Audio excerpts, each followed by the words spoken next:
Morning all. Welcome to the Didn't Get That Cut preview show. Better late than never. Sorry, a bit late to it this week. Chairman's not with me this week. I think he's out in the range or getting an early round in on this Saturday morning ahead of Sunday. But we'll dive into the round 2 results. So, looking back to last week, the long-yard launches and the Silverbacks split the points 2.5 each. A couple of newbies in there, but I guess the big news there is Hendo's the ultimate mercenary getting it done for another team.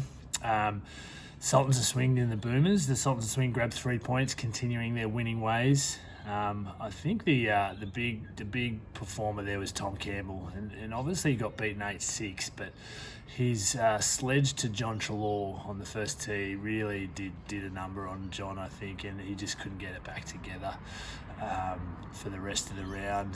Asking John if he was James Treloar's father, I think really did him in. So well done, Tom, there. Couldn't quite get it done against Michael Hall 8-6 though.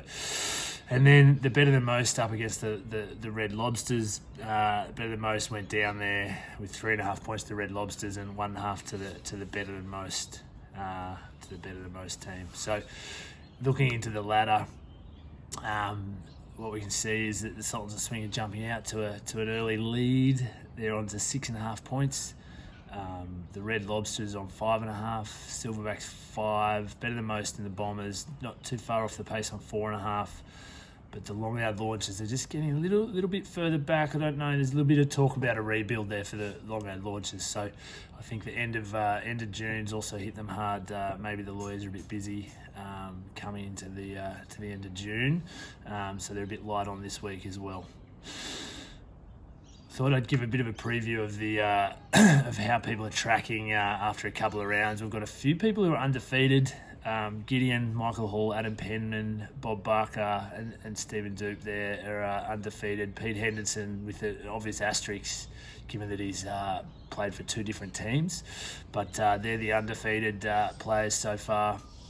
And we've got a couple of players that haven't quite got off the nudie there. We've got Clint Coles and James Treloar and Douglas Martin, who have all had 2 losses as well from the first 2 starts. What I thought we'd get into is the highlights of the week. So the highlight of the week was obviously Tom Campbell's sledge on the first tee, but since no one got that on camera, what we've gone back to is the great putt on the 16th hole from Henry Noble. So let's have a look at that.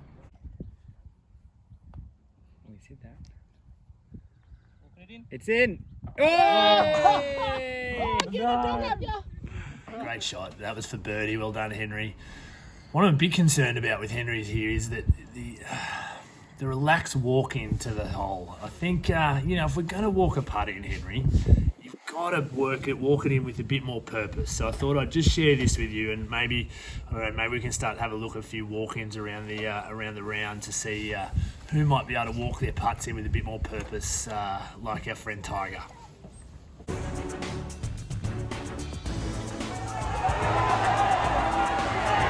Oh, he's running after it. He ran after it. He got there before the ball did. I don't believe it. How about that? I've never seen him do that. What I might do is look ahead to round 3 now. To do that, we're going to just cross to one of the form players of the competition at the moment. Sam Treloar has just come off 40 points. I think that's the best round we've seen, certainly since the last round. So there's some high hopes coming in. So we'll cross to Sam Treloar to have a chat and see what his thoughts are on this round. Righto, welcome, Sam. Thanks for joining us. You're obviously one of the form players coming into this round for the Silverbacks, coming off 40 points. It's obviously been a long journey this year. I was just looking back through the Golf Australia app, and the year started with 15 points at Tuncurry Golf Club, and you've been steadily building from there. So, what's been the strategy this year to get back in form? Had to go there. It's been a long year so far. I was very fortunate to play with the commissioner a couple of weeks ago, who is in exquisite form. Good luck to whoever's taking him on this weekend. But no, they're just week by week, steadily building a game for hopefully a big game this weekend against the Boomers. And so getting into the Boomers, you've got Rob Clifton. What's the strategy against Rob? He's had a bit of mixed form coming in, but I think he's turned it around the last week. He probably has. I've noticed he's put his name down today as well, so he's clearly trying to get as much game time as possible. I just hope he's left enough in the tank for tomorrow on the 16th. Okay. And what about the rest of the matchups? Jim Wiggins making his debut. He's 6th round of golf since 2014. Yeah, no, blooding Jimmy Wiggins this weekend. Really happy with how Jim's looked in his off-season form. He's had 2 games with his new set of sticks. So whoever's trying to pick what he's going to do tomorrow, good luck. I don't think he knows. And Benny Ryan. Is Benny Ryan actually off 14.8? Is that his real handicap? Ben Ryan's off 14.8, and if he brings out the pastel chinos, he'll play to that too. Don't worry. Okay. He's a hit or miss, but when he's on, Benny Ryan is tough to beat. Looks like it'll be Chino day tomorrow. So, righto, we'll leave it there. Trash, good luck tomorrow against Cliffo, and we'll see you out in the links. Cheers. All right.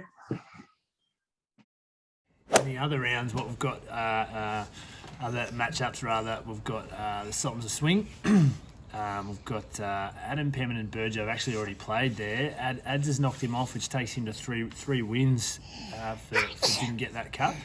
I didn't quite get the score for that match, but judging by some of the visuals sent from the chairman, Ads was doing it pretty easy. We've got James Swan and Bob Barker there. Swanee hasn't had a round yet, and Bob's undefeated. We've got Gideon and Douglas. Douglas is trying to get off the nudie.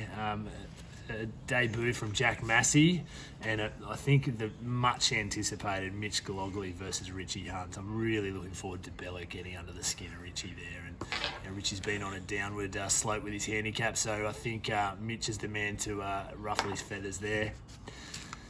In the final matchup, we've got Better Than Most versus the Long-Yard Launchers. We've got Chris O'Shea versus Georgie Woods, who are going to get away in the afternoon on Sunday. So those that have finished their round and looking for some good viewing there, that might be interesting. Got James Hall versus Dave Southwood. Dave's coming off some hot form as well, I believe. Nick Humphreys versus Harry Morrow, and then out to Simon Hall and Clint Coles. And Clint's still just trying to get one on the board there.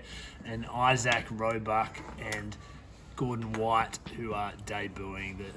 Certainly the Better Than Most are pretty excited about Isaac strapping the boots on this week. So that's it for this week, this round. Look forward to seeing everyone out there, and good luck.